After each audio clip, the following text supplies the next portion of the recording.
worried about censoring. There's a few songs we have which do have a few words in them, I've noticed this past week, but I don't think too many people notice it either. Okay, Mr. Sachs, do you think that rating rock albums and possibly, putting stickers on them is an infringement on the First Amendment rights of the artists? I don't think that who's doing the rating? You're talking about a government rating or some kind of a private The government or groups such as the PMRC. Or how about if the record industry was required themselves to put by federal requirement? The rating itself, yeah, I think there's a First Amendment problem, but not a very serious one, so long as it's confined to rating. And the less overt role the government plays, the less the First Amendment problem. In other words, if there's a market force that insists on rating, that's not a First Amendment problem. If the record industry says, well, we're getting enough heat in order to, as a matter of business, we'll go along with the rating system, it's not much of a constitutional problem. If the government comes in and says you can't put out this record, that's a First Amendment problem. If the government comes and says you should rate it, it's a First Amendment problem, but it's less of a First Amendment problem. There's a lot of gray area. It's an easy question, but it's a hard one to answer. Okay, I'd like to address this to Mr. Bunker. You said that a lot of parents are ignorant about what their children listen to. I was curious, do you think putting labels on will help them be more aware? It'll only help the parent who's really concerned. I mean, that's not going to force any parent to all of a sudden, take an interest that he didn't have before. It just makes control and information easier. And I think those are the issues we're dealing with here.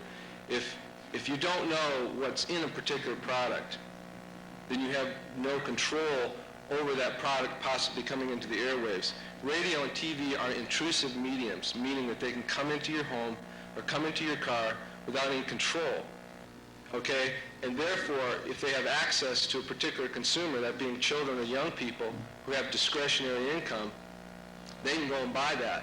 However, that parent did not have any control over what came in. Now they can turn off the knob for sure, but you can't monitor your kid 24 hours a day. Okay? So if a parent isn't interested in the first place, they probably won't respond to the ratings. But it will help the interested parent.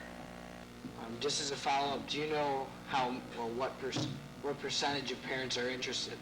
Do you know how many people this will help?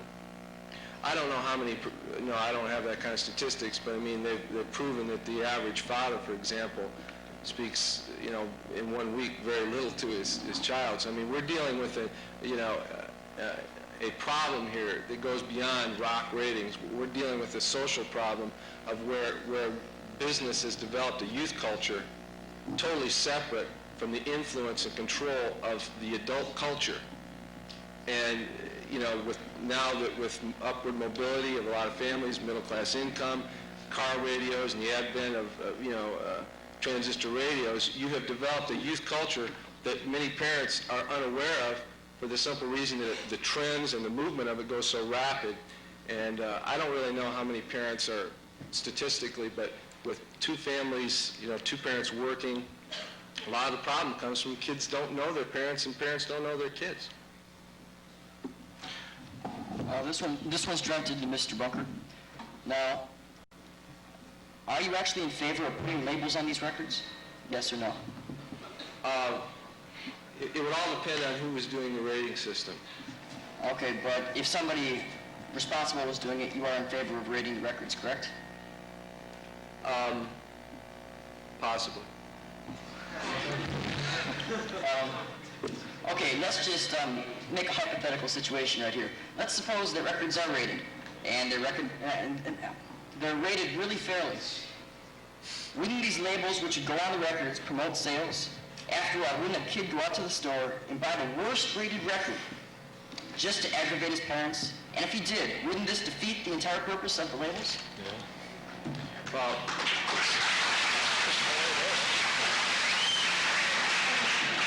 to answer your question is possibly.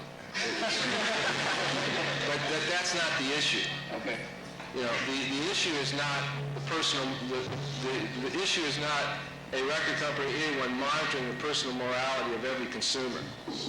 The purpose of what we're talking about today, at least from how I see it, is monitoring and giving social responsibility to the record industry in terms of the control and information of the consumer who wishes to know. If you don't give a rip, you know, you can play Motley Crue and you can play whatever you want till your brain rots, you know, I mean. Well, hey, your brain could rot on Lawrence Welk too. I mean, I'm not here to say Motley Crue versus whatever. I'm just saying that you can't control necessarily what the consumer buys, but you can give information to the educated, the consumer who wishes to be educated. Could I just clarify? Would you perceive some type of communication on a records, you know, such as a rating, just as a means of communication? So you really wouldn't have any problem with that? Not whether it would work or be effective, but you know, you would have no problem with information on a record that gives some indication of the content? Once again, I would have to be, I think it could be useful if it was done fairly and equitably, and the artists and record companies and, you know, some kind of group of people who are concerned about the issue were all involved. I don't think it's fair to have some witch hunt mentality where someone who doesn't even understand the genre of rock and roll come in and, for instance, like Frank Zappa, who's very satirical, you know, you could get down on one song that had a totally opposite meaning than what it really had. So you have to have someone who's educated in the art form to make the judgments about the rating. But I think that we're, you know, to say that we don't want rating is to glorify the, you know, these inalienable rights somehow that the artists supposedly have. Okay, so All right, as far as the ratings go, I agree that if you put these little labels on the records that we're going to try to get the record with the most explicit lyrics, it's just that curiosity thing. And I know that when I was a teenager, we tried to sneak into the movies that we weren't supposed to go to and, you know, the fake ID, the whole bit. So I don't think that these labels are really going to help. But I think that if there is a problem, and when I tend to look at statistics, now I'm a news reporter, I've been in radio for 16 years, I've worked at every kind of radio station from talk radio like WGN to new wave music, and I've been in this a long time, okay? And my specialty now is news reporting, and I report every day on stories about child pornography, all right, constantly. The rise of child pornography, kids, adults, looking at children as sex victims, all right? Teenage pregnancy is up. We know that. 1 out of every 10 teens, 1 out of every 10 teens is going to be pregnant in this country. 2 out of 10 in Chicago. You know, that's an alarm. I think that's an alarming statistics, and those are the ones who give birth. Those aren't the ones who have abortions. The teen suicide rate has risen 300% in the last 10 years. Now, this is phenomenal. This is scary. I know my nephews know kids who have killed themselves. And I'm not saying that rock music is causing this, because, I mean, come on, we know that it's not responsible totally for it, but we know that, you know, if the lyrics in the songs are espousing that it's okay to screw around and, you know, let's just screw around with everybody we can, or it's okay to yell at our parents or yell at people who are in authority or be rebellious, if this is what the music is telling us that it's okay, and then we're seeing what is happening in society, we have to stop and we have to think, well, what is going on? And then we have to stop and think, well, what about the record industry? Most record companies, they know that sex records, the groups that sell sex on their records are the ones that are going to succeed, because they know that kids are interested in this. At the 2 rock and roll radio stations that I worked at, we were told that everything we put on the air, whether we said it between the records or a news story or whatever, had to deal with one of 3 things, and that was sex, drugs, or rock and roll, because our management knew that this is what would attract the kids. And, you know, we're all kind of interested in this, but if this is what's being constantly drummed at us as the 3 most important things in life, we're going to be in trouble when we get to be adults, because while those may be fun things, they're not the most important things in life. There are other things that are more important. So getting back to the ratings, You know, if we discuss it, if we say that the ratings are needed, if this is what we determine if we've got some problems in society, then I think if the ratings are going to be there, they've got to be stiffer, and you got to have an ID to get certain records, and, you know. Otherwise, ratings, because they're not going to work, the labels Excuse me, aren't. don't hiss, okay? Don't hiss. If you're going to hiss, get out. I want you to listen to what they have to say, but listen with respect. Don't hiss. Josephine, did you want to respond? Yeah, I think that when it comes to sex in songs, it's not rock music. It's your Billy Ocean and your Jeffrey Osborne and Prince, which is a crossover artist. But it's mainly women like 25 to 40 buy that kind of music. Okay, now, I'm not, you know, we know that that's one of the main topics. It's been for a long time, since the Wanderer, Wake Up Little Susie, like that. I'm not talking about love songs or romance or, you know, I'm talking about real explicit lyrics. There's really good love songs around. We all know them, and they mean a lot to us. I can't remember any rock and roll songs that really have to do with sex. How about Sugar Walls by Sheena Easton? That is a middle-of-the-road artist. Oh, I'm not talking, we're not talking about rock, easy listening, country, polka. We're talking about lyrics now. I can give a rip if the band, you know, had purple, green, yellow hair and wore, you know, nose rings. But we're talking about whatever, I don't care. rock and sex right now, right? We're talking about real explicit lyrics. We're not just talking about love songs and, you know, gentle innuendos or whatever. We're talking about explicit lyrics. Well, how do you measure the effect that explicit lyrics would have on a young listener as opposed to, say, implicit lyrics? I mean, they've always been sexually implicit lyrics. Well, I think in that, love you know, songs. okay, now, majority of people here are in high school, right? But we all know that the younger kids, like 9 or 10, are now getting into some real heavy metal music with some real explicit lyrics. And, you know, I'm looking at them, I'm seeing that this is what they're being fed in their minds at 9 and 10 years old, sometimes 6 and 7. I think, what's going to happen to them when they get older? I think, to answer your question, Mr. Wallace, generally when it comes to media analysis of the effect of a particular something on human consciousness, you know, whether it's TV, whether it's music, we're generally slow to get something like that done, because when you have economic lobbies that garner a lot of attention by their sheer size and their economic force when it comes to legislation, there's certain kinds of research that slides under the table. Nobody finds out about it. And it's like with video, you know, it's just like, well, let's put, for example, it's like smoking cigarettes. I mean, that whole thing's just been, you know, back and forth, because someone always finds, you know, someone who's done some research that says smoking is groovy, you know, go out and, you know, just, you know, Camels from, you know, 6 in the morning till 2 at night. It doesn't bother you, you know? And I think, so when it comes to the implicit, I think that a lot of the implicit stuff goes over kids' heads. And there's a lot more implicit stuff than most young people. Because you know, when I'm hanging around with kids and I say, do you know what this song means? A lot of times they're going, no, I didn't catch that. You know, they really didn't.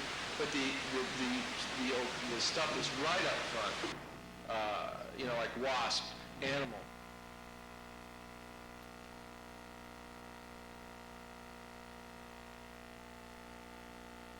Talking about, like, well, you got a barnyard or something? Okay, well, that's just the point, though. I mean, chances are they know what that means before they hear it in the song. Right. Yeah, really. But we're talking about parents now. We're not talking about kids. Kids know. Parents usually know what it means, too. You know, well, parents know, but they don't know until the kid gets home with the album and he's playing it and they go, excuse me, where'd you get this? You know, the kid says, this is my favorite album, you know. But the parent knows that any child who's of high school age who doesn't have sex on the brain all the time isn't normal.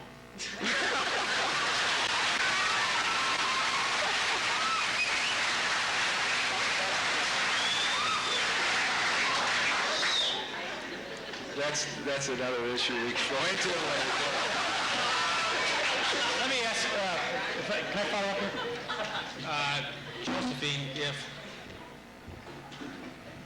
are there any guidelines that the record industry uses? You know, goes out through your stores? Any restrictions at all? Can my 8-year-old son come in and buy whatever he wants? Anything he wants. Some stuff is stickered with explicit lyrics now. Some covers come out and for, like maybe the next pressing, they change the cover because they've had complaints about it. It's not really that bad. It's not like England. England is, you know, I think way overboard, but it could come down to being like But England. the record stores would respond, the industry would respond to the marketplace, is what you're You saying. have to. If they're, Yeah, people are getting uptight about it, then Right. they would change. yeah. Paul, and on the, at WSEX, you said you play top 10. Whatever comes in the top 10 Right. goes So- out. So that's it. It's- No, it's- no screening or no... Well, no, I mean, if it's top 10, the majority of the people like it, otherwise it wouldn't get top 10. So it's accepted by the majority of the people. They'll find nothing wrong with it. I'd like to get back to Miss Levin. When you were talking about how you think music is a great influence in young people's lives, do you really think that music is that powerful? There's all kinds of outside influences everywhere you look. If you turn on the television, if you look at advertising in magazines, commercials, movies, there's references to sex and drugs and everything. Do you really feel that music affects children or kids that much? Well, I agree with you about the outside influences because we know that, you know, the sex thing is everywhere, you know, television, everything that you say. But I think that what worries me about it is, you know, the younger kids, like the 7 or 8, 9, 10-year-old kids getting into the lyrics. And that's what worries me about them because I really think that they're too young at that age to be told everything about life. You know, they got to grow up, they got to experience childhood, and that's what worries me about it. And the other thing is, it gets me a little irritated if I know that the record industry is saying that the majority of the record companies are knowing that sex sells and that they're going to push it at me, and maybe that's not what I want to hear in the music, but that's what they're pushing because that's what they know the majority wants. So, you know, that gets me a little irritated. Well, most 7 and 8-year-olds don't really buy albums, do you think? I mean, But they're getting into it. I mean, you go to some of the concerts now, and you've got the 7 and 8-year-olds jumping up and down and really getting into it. Yeah, you do. I've seen it. And they're getting hold, and they think it's neat to get hold of their big brothers and sisters' records, or they hear them listening to them, and they, you know, they want to be like big brother or sister, so they want to listen too. Okay, before when you were all going back and forth, Mr. Bunker brought up the song Sugar Walls. And Ms. Lenardi responded that that was middle of the road, or I don't remember what exactly she said, but that fits into an older demographic. And I think the issue is about what the children are listening to. Am I correct, or? You know that if I took a poll here of people who heard the song Sugar Walls and know what it's about, you know, I would get a pretty high rating here. So we can talk about demographics and who buys records, but in terms of who listens to the radio, that's, you know, I mean, that's as much an issue as who purchases an album as well. I mean, to me, you know, I'm not exactly sure, you know, what the age breakdown is of the people who buy, you know, Sugar Walls, but I mean, I know WASP is, you know, that group would be a pretty young demographic. I'd say probably between the ages of about 12 and 18. The same with Judas Priest or, you know, Black Sabbath or something Okay, like that. there are groups, you know, there are those groups and the like hardcore metal groups such as Celtic Frost and they used to be Hellhammer. And with their music, you can't really understand the lyrics, but it's it's printed in there. And Ms. Levin was saying a thing about how subconsciously we pick it up. And I'd like to ask you how we can pick it up if we can't even understand it. If it's your favorite group, you learn the lyrics. You learn them. I've watched everybody in the first 20 rows, man, banging heads and singing the songs, man. They're not singing, you know, Hallmark card lyrics. They're not banging their heads to the lyrics, they're, you know, doing it to the beat. Pardon? They're not banging their heads to the lyrics. They're, you know, they're going with Well, the it's a beat. combination. I mean, you know, a live concert is more than just doing lyrics, and it's even more than just the lyrics. There's an ambiance about a group. I mean, there's just a vibe that a group gives, and kids will pick up on the vibe that they feel comfortable with, whether it's Black Flag or a real hardcore punk band or more of a Thompson Twins techno-pop thing, or whether it's a Motley Crue, type of thing. And by the way, it breaks down into classes you'll find. I mean, different classes, you'll find a blue-collar kid. A lot of kids who are into the heavy metal thing come from blue-collar backgrounds. And come Friday night, it's Miller time, So. Josephine, is that a response? What are some of the break? You're in the business. What? And I work in a store in Northbrook that is pretty well off, every area around there. And I sell more hardcore than almost any record store in the whole Chicago area, and metal. So I don't think it has anything to do with classes at all. With what? With class. That's With blue because you haven't collar studied or, it. Whatever.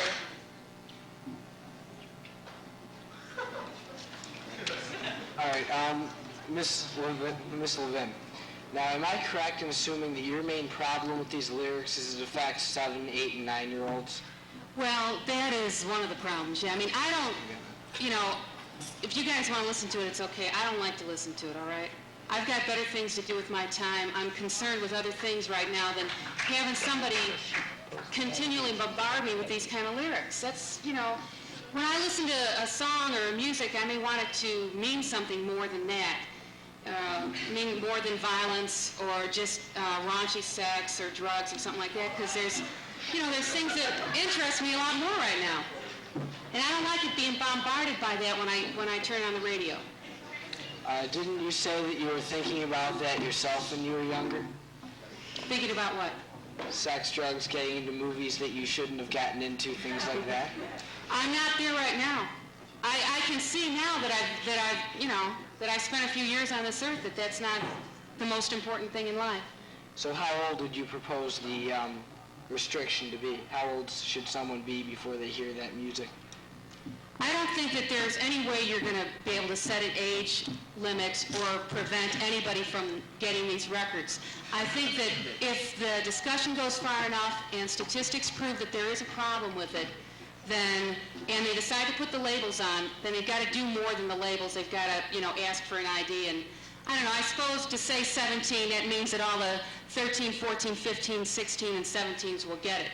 If you go a little bit lower than that, if you go 13, then you're going to have the younger kids get it. So let's say 17.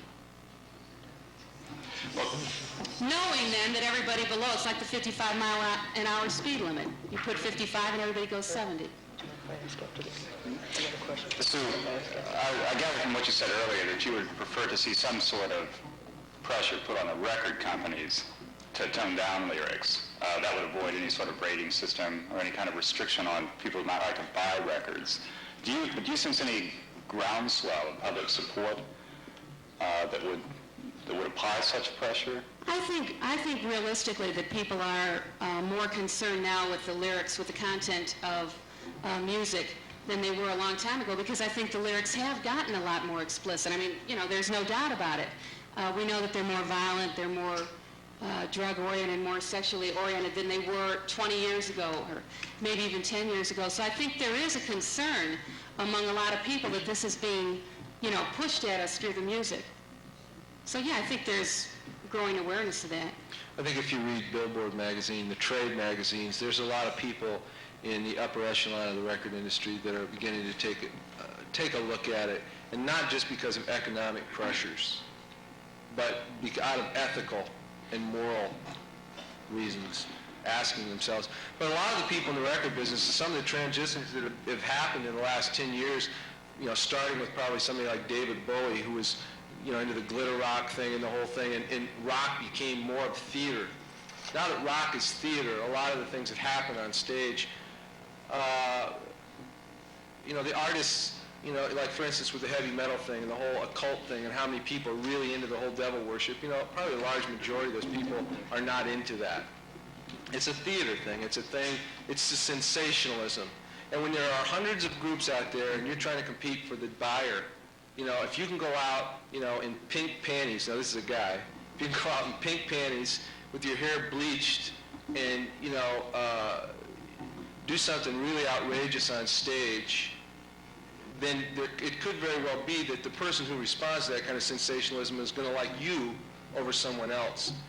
And I think some of the record industry has stood back and kind of watched this and like going, yeah, it sells, but what do you think, Ed? I don't know, you know. And so in other words, it's been a social trend, and the record industry is just kind of, it controls part of it, but in some ways it's been a victim of just some trends in society. Kids are more ticked off in general.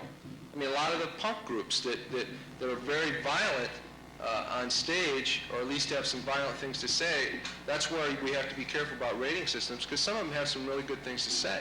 Some of the things that they're saying. And that's where, I guess, when it comes to the whole rating system, which is what we're talking about, whoever's going to be involved in that has to really be someone who understands the art form, understands satire, understands theater, and isn't just going to go like, oh, there's a dirty word there, because, I mean, we might rip stuff out of the Bible if it was just that. So we need to be educated. Let me ask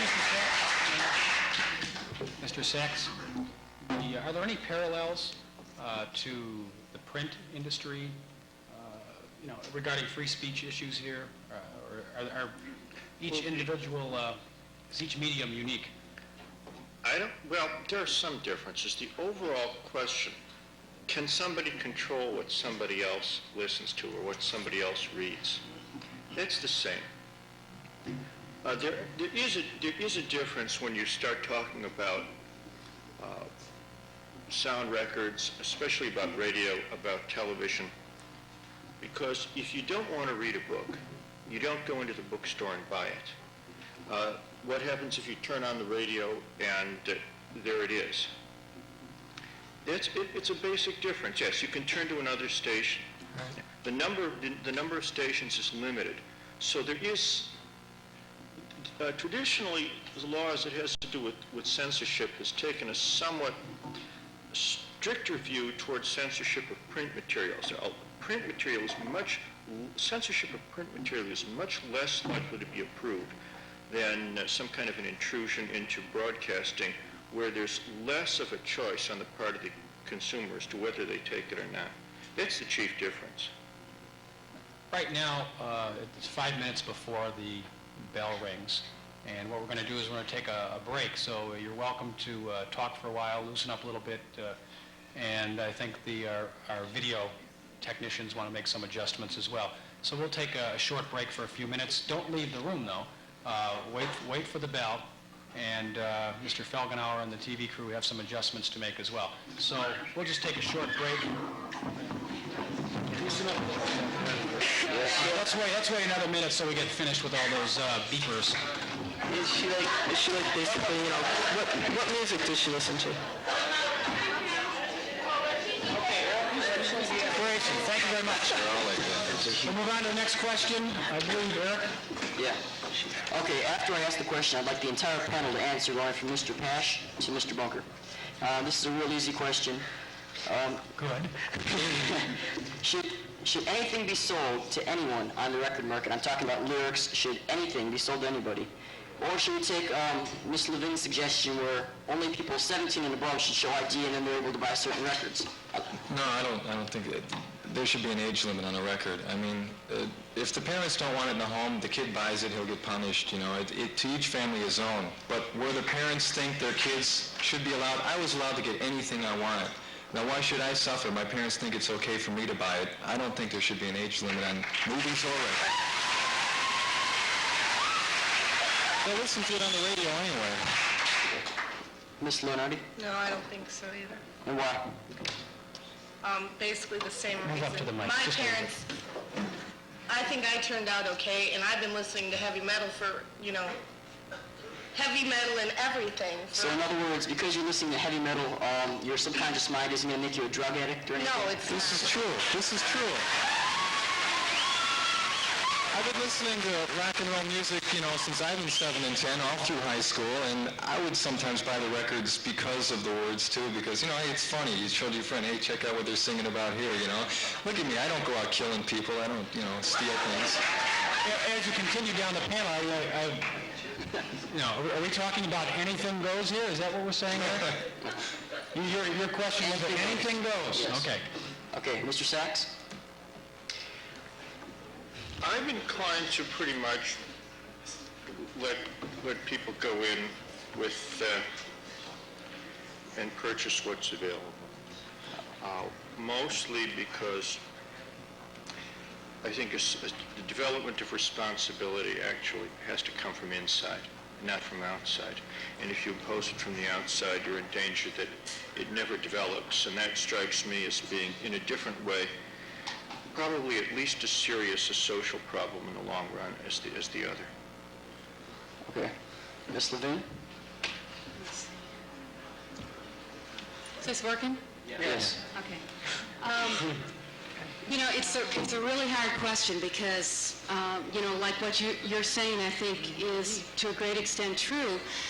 But it still worries me. It really does when I think about, you know, little kids hearing these records. It really does worry me because I think, you know, they're little kids. They've got to be protected. And then you think of... Wait, time out. Okay, but you know what? I mean, let's look at it. I mean, how many parents are really taking the kind of responsibility that we say that they automatically take? They don't do it. Parents don't Sometimes tell you they about... do, but a lot of times... Wait a minute, we will have a chance to ask questions the last 20 minutes of the program, 15 minutes or so, and you'll line up over there, and you'll stand up, and you'll be heard.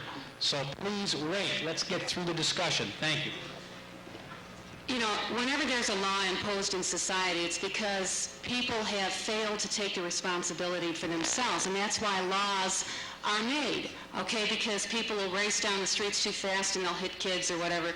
You know, that's so a speed limit is imposed, or something else. And this is why, you know, I'm just saying this is why laws are made, because people have failed to take responsibility. Now, I don't think that all parents are really as responsible as they should be. You know, I think if you look at the crime statistics in our country and you look at different things that I report on every day, and you see what's happening in our society, it worries me. I think, well, you know, maybe people, and I think most people are, but there's a big segment, a growing segment of people who are not becoming responsible adults. And that's what worries me. So you'd be in favor of some restrictions, whatever they be? You know, it's hard for me to say what they should be, okay, because I don't know. I think it might have to be a trial and error method to see what works. But again, I just don't think that little kids should be able to listen to this stuff, or kids who haven't really, you know, got a good grasp on life yet and realize what's going on. I mean, it worries me. When you mean little kids, do you mean the little 7th graders who are in 2nd grade? Or are you talking about high school, because they're students our age? When I'm talking about little kids, I'm talking about, you know, 6 through 10. They don't work, they don't have any money to buy records. No, but they listen.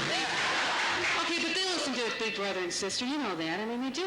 Do they understand? They don't understand what the lyrics are saying. I mean, sugar walls, they're going to get this picture of walls with sugar on them. The kids don't know that. I don't think you're right there. I think you're a lot smarter than you think. I didn't know what sugar walls meant until my friend goes, you know what that means, don't you? And I'm like, oh yeah. You know, I had to think about it for a while. How old are you? I'm 22. Okay, well, you're the exception then. No, I'm not. I asked people that called up from the past week. I go, if there's a on 101 I think I understand. You didn't understand what sugar walls meant when you listened to it and you're 22? No. He doesn't sit there. I didn't sit there and listen to it. I listened to a song because I like the music. And I asked that for the past week when people called up. I go, if there's a new Madonna song out and you hear it and they announce it's new and you go out and buy it, could you tell me what that song was trying to tell you? And they go, no.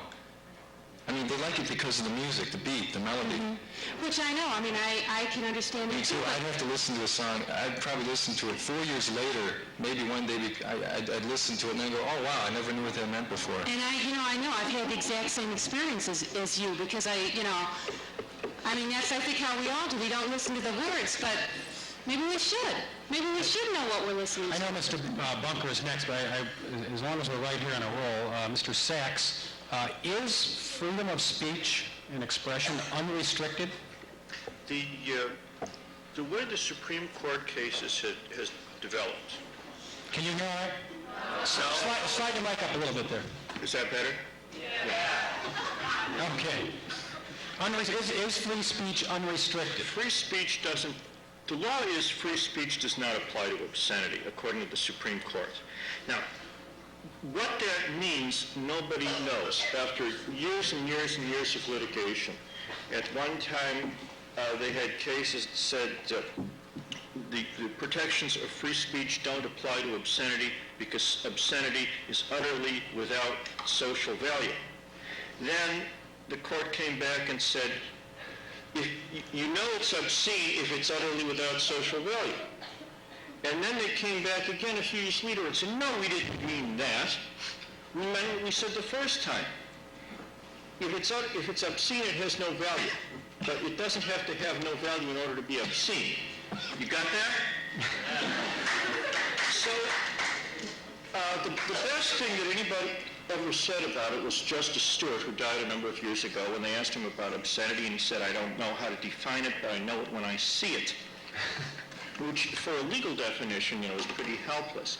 The law is, the free speech does not protect obscenity, but what is obscenity is, always has been, and probably always will be up in the air. Okay. And then, Mr. Bunker, your views, anything goes?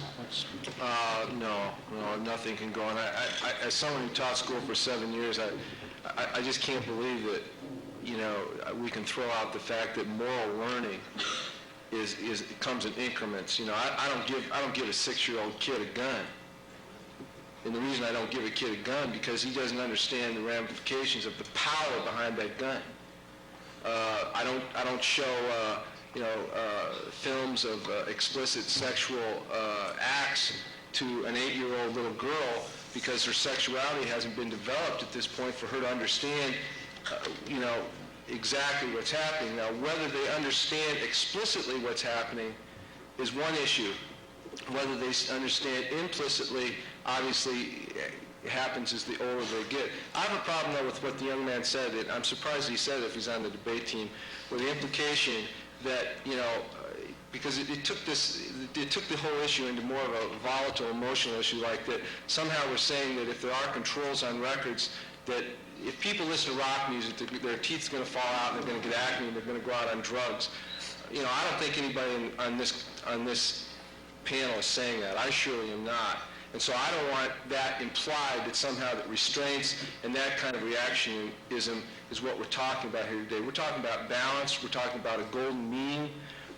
By golden mean, where we're taking extremes and somehow coming together with something that's fair and equitable. We're talking about social responsibility. We're talking about capitalists and the economic issues of profit being not necessarily being the main reason why we put something out, but dealing with where a particular community feels, what a community feels. And if we're going to ask the youth community, who has been brought up in a society that has been told that free speech means saying whatever you want, which I believe is a misappropriation of what free speech really means, then if we took that over into, say, for instance, the press, I mean, it would be chaos. You would know that. I mean, we would have people saying anything that they wanted on the front page of the newspaper, and someone has to make an editorial decision as to what goes into that newspaper. Okay, then what are the harms of rock and roll? As maybe stated, why should we ban, or not ban, but why should we put like maybe warning labels on this? What's the harm of rock and roll going to be doing to our generation? Could you, I'm not sure.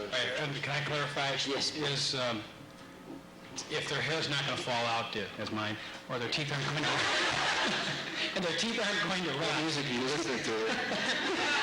All those, if the impression shouldn't be that you believe that all these terrible things are going to happen, every single person that listens to rock music will turn to drugs, if those things won't necessarily happen, what then is the major underlying concern?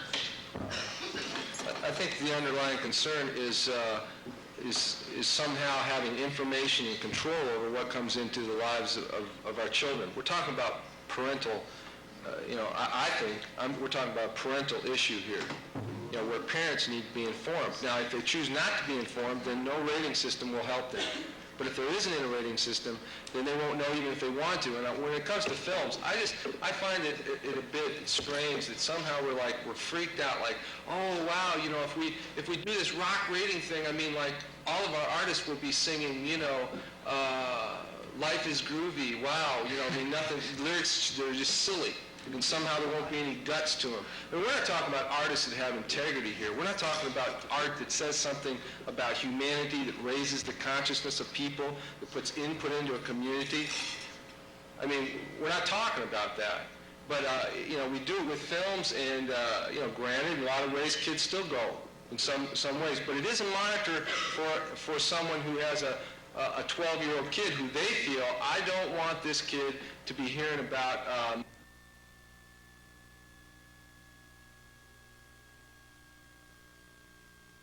a 13-year-old boy.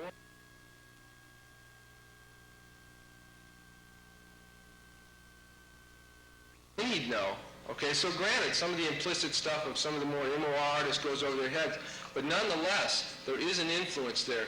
And I find it strange when we get, we say, hey, we need to take the sexist language and the racist language out of our literature. We need to be very sensitive to what we give our kids in high schools. But when it comes to sexuality, we all of a sudden go, hey, do your thing. It's your thing. And I mean, once you hit the point where, you're feeling your sexual vibe, play it.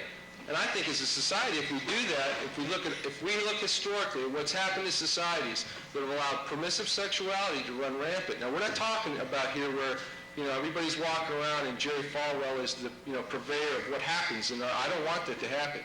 But if we don't use some restraint, then what's going to happen is I think that the result of that is going to be a very distorted understanding of what sexuality is. The advent of the pill, by the way, has changed the face of rock and roll, because once the pill came along, you'll find that sexuality now can be expressed outside the context of marriage. If you study the history of rock and roll, you'll find that prior to that time, the black community maybe had talked about raw sexuality. But now with the advent of the pill, now kids seeing this, there are probably a lot of sexually active kids here in this audience, and they can separate their sexuality from their marriage. They don't have to, they can have sex, they don't have to worry about being married. That was not an option for their parents, by and large.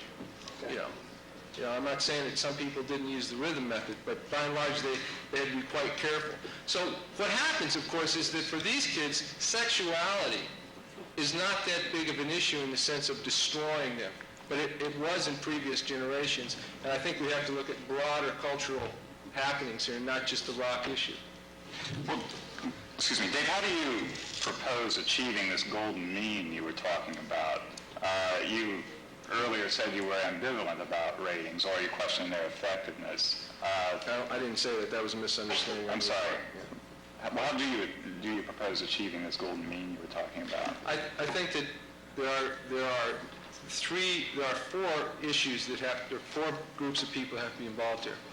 I would say that one of the biggest groups has to be the record companies, and I say that as someone who works for a record company.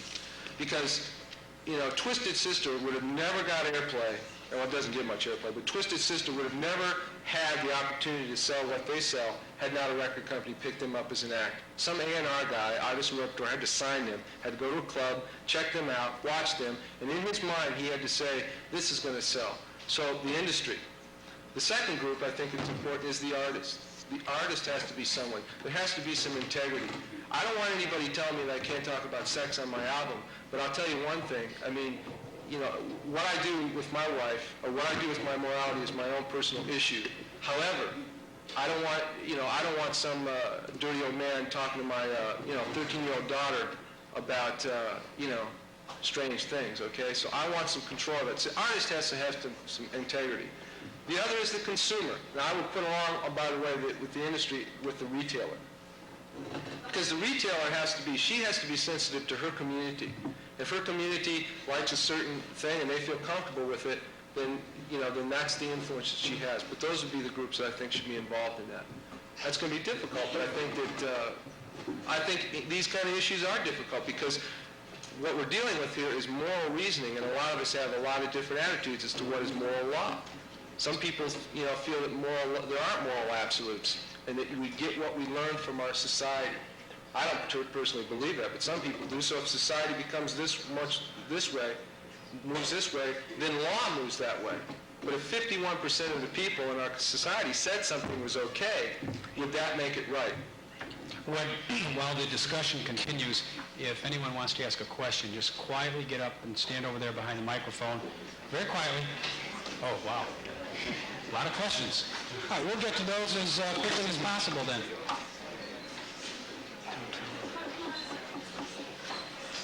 And we'll continue if we have another question here. Sure. Frank? Ms. Levin, now you've shown that you're not in favor of, or that you are in favor of labeling these records because young people do not have sufficient morality. I'm in favor of some kind of control, whereas, you know, it would hopefully prevent some of these kids, that it wouldn't be just a carte blanche thing where they can just get hold of anything they want. Now, I don't know what's going to work. I don't know what's going to work. I think it's going to have to be trial and error. Don't you think you're imposing your morality on the rest of us by doing this? Because what you think is immoral, other people may think is quite fine.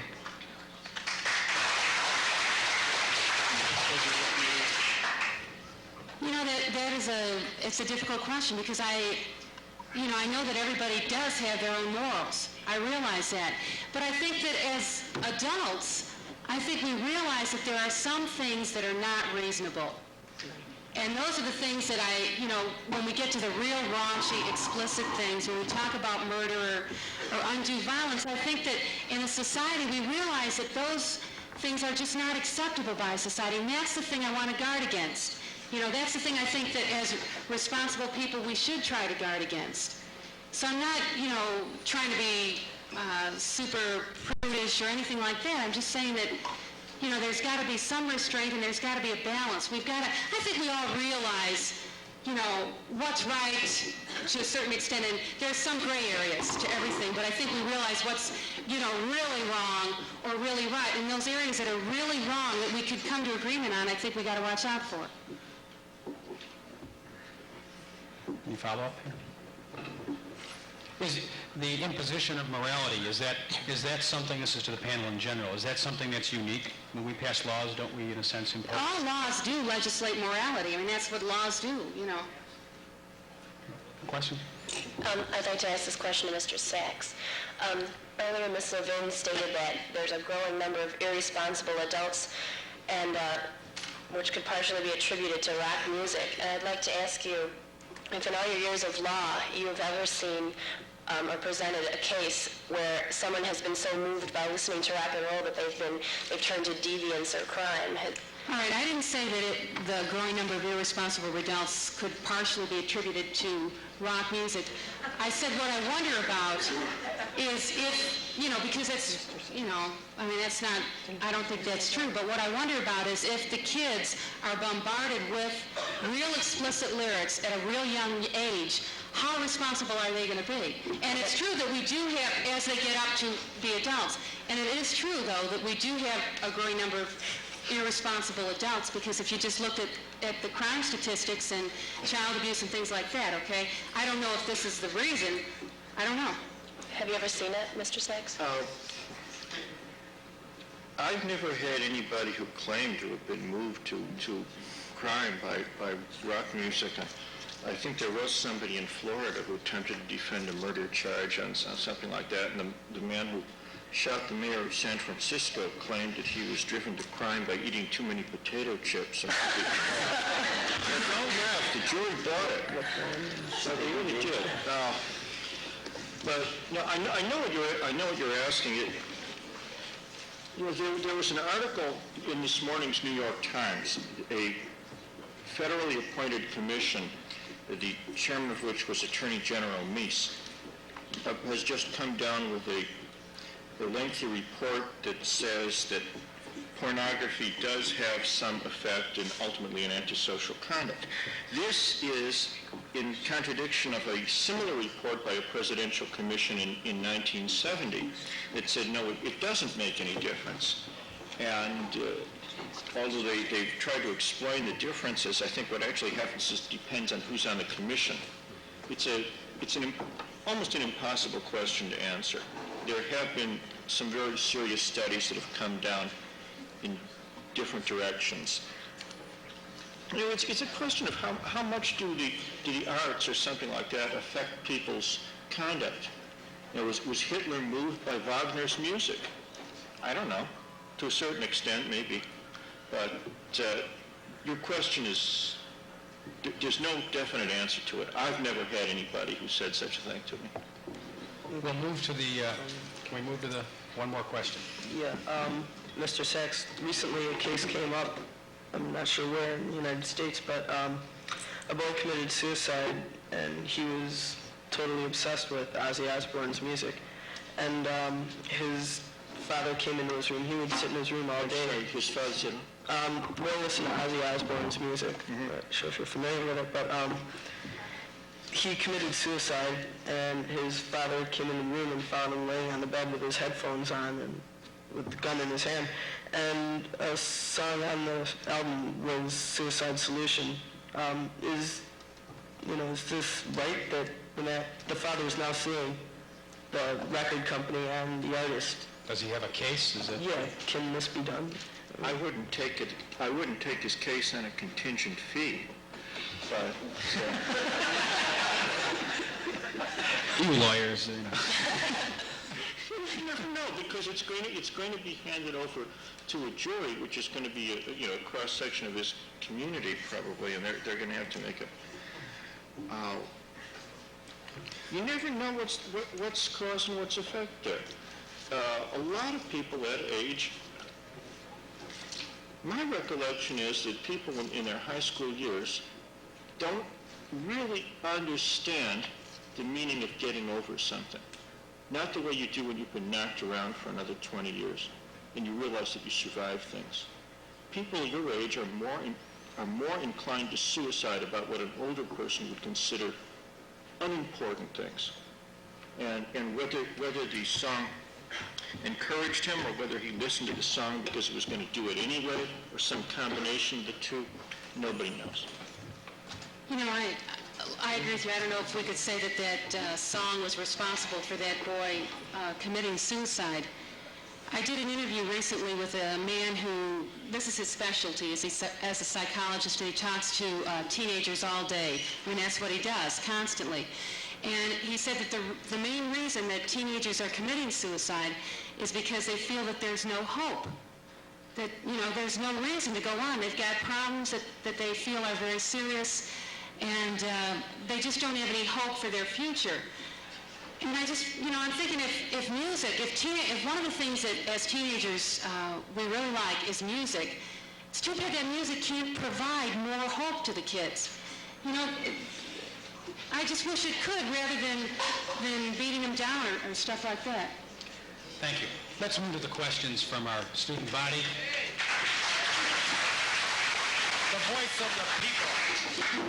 I am not a student body, but I have a question. Could you identify yourself, then? My name is Lisa Stagg, and I would like to ask Ms. Levin, what is the format of WCFO radio? We're a contemporary Christian rock and roll radio station. And Mr. Bunker, what kind of music do you retail it? Do you mean, I'm not sure what you mean. You strictly, it's more Christian type music, easy We have rock groups, we have punk rock groups, we have new wave groups, we have heavy metal groups.